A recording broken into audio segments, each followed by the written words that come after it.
What if every Halloween movie was connected into one timeline?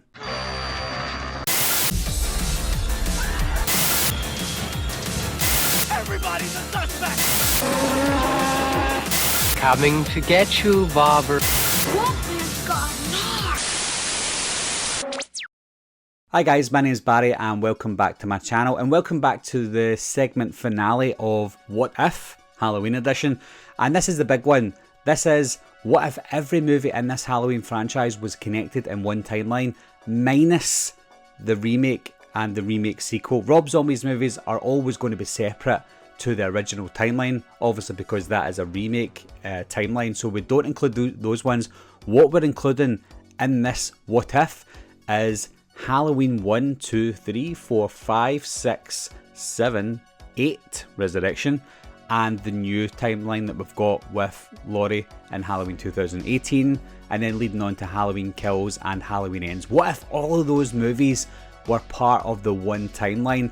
Well, for one, in Halloween H2O, we might as well get this out of the way first, there was a script. Kevin Williamson also confirmed it as well, that they had written into the script all the previous movies, so they would have all been linked, because you've got to remember, at this point in time, they didn't distance themselves and say those parts didn't exist, they just ignored them.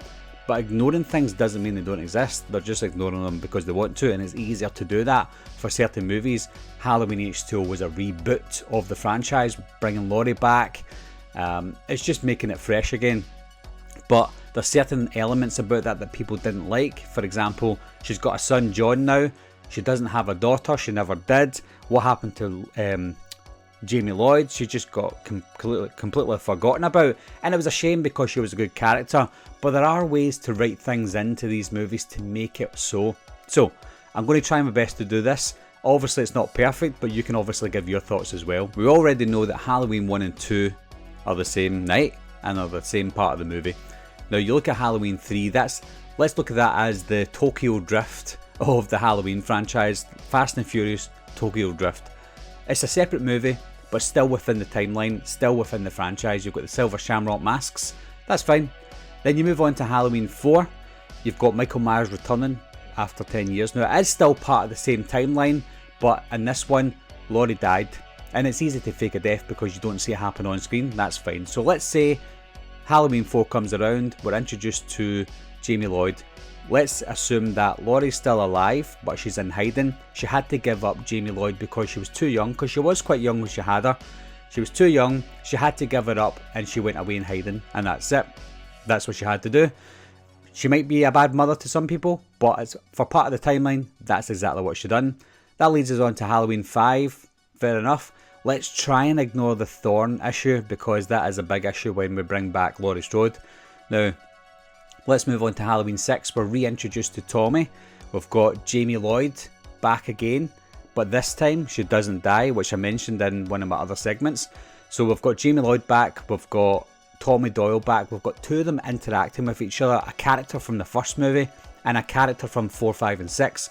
So we're starting to get this timeline built up for the big return of Laurie Strode, and then we do eventually get the return of Laurie Strode in Halloween H2O 20 years later. She doesn't come out of hiding, but she's still there. Now what we could do is Michael Myers is tracking Laurie Strode all the way to Summer Glen, where he ended up in H2O, but at the same time we've got Jamie Lloyd tracking Michael Myers, finding out where he's going and why he's going there.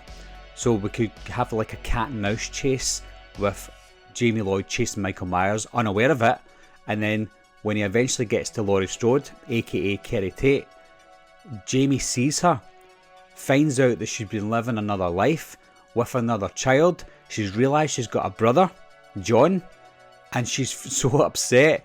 But at the same time, we've got Michael Myers trying to kill his sister, because it is still his sister at this point, trying to kill Laurie, and you've got Jamie in the background trying to find out what the hell's going on. After Jamie catches up with Michael, they try and defeat Michael. He gets away and at the end of Halloween H2O, so there's no head chopping scene, but there's also no body chopping scene either.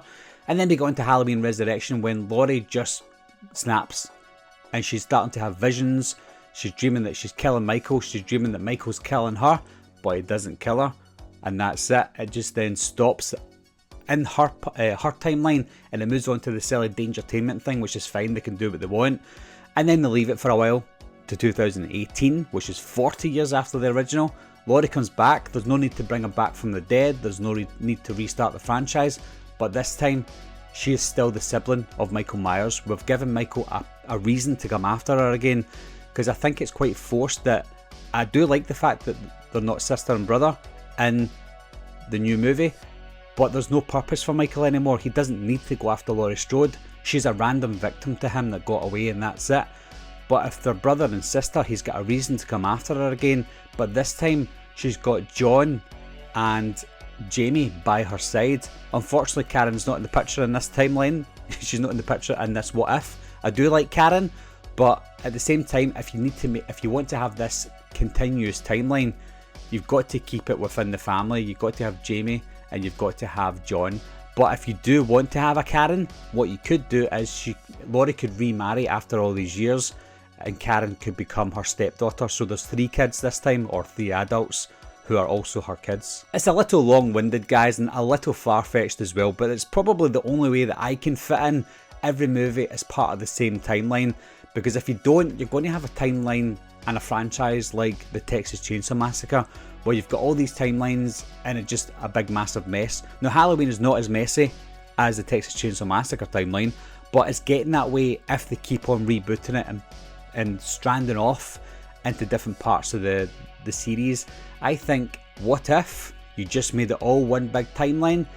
It would have been a lot better, not just for me, but for a lot of people, I would guess. So what would your idea be for one continuous timeline from 1 right up to Halloween 2018 and Halloween Ends and Halloween Kills?